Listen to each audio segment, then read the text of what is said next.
வணக்கம். இது நமது ரிசி, நமது பாரம்பரியம். இன்னைக்கு வீடியோல வெள்ளை சோளத்துல சோள ரொட்டியும் அதுக்கு ஒரு சைடிஷும் பார்க்கலாம். 2 கப் வெள்ளை சோளத்தை நான் 5 hours ஊற வச்சு எடுத்திருக்கேன். ஊற வச்ச சோளத்தை 1/2 hour ஃபேன் காத்துலயே உலர்த்தி எடுத்துக்கலாம்.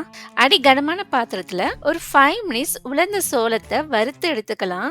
நான் வீட்ல மிக்சிலேயே பவுடர் பண்ணி சலிச்சு எடுத்திருக்கேன். ஒரு அடி கனமான பாத்திரத்தை எடுத்துக்கலாம். அதுல 2 கப் மாவுக்கு 4 கப் தண்ணி ஊத்தி தேவையான அளவு உப்பு 2 டீஸ்பூன் ஆயில் சேர்த்து நல்லா கொதிக்க வச்சிடலாம். நல்லா கொதிக்கும் போது ஸ்டவ்வை சிம்மில் வச்சுட்டு மாவை கட்டிகள் இல்லாம நல்லா டைட்டா கிளறி எடுத்துக்கலாம். மாவு ரெடி ஆயிடுச்சு. 10 நிமிஷம் மாவை அப்படியே மூடி வச்சிடலாம்.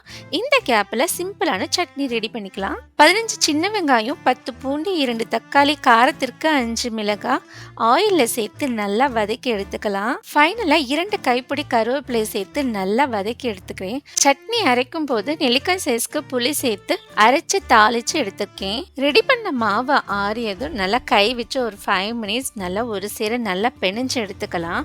ஒரு பால் சைஸ்க்கு மாவு எடுத்து பட்டர் பேப்பர்ல இந்த மாதிரி தட்டி ரவுண்ட் ஷேப்ல கட் பண்ணிட்டு கீ சேர்த்து தோசைக்கல்ல 2 பக்கமும் வேக வச்சு எடுத்தா சோள ரொட்டி ரெடி.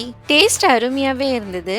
வெள்ளை சோளத்துல புரோட்டீன், ஃபைபர் அதிகம் இருக்கிறதால டைஜஷனுக்கு ஈஸியா இருக்கும். கண் மற்றும் எலும்பு ஆரோக்கியத்திற்கு சிறந்த. டயபெட்டிஸ் பேஷண்ட்டுக்கும் வெயிட் லாஸ் பண்ணணும்னு நினைக்கிறவங்களுக்கு சிறந்த பிரேக்ஃபாஸ்ட். நீங்களும் ட்ரை பண்ணி பாருங்க. Thank you all.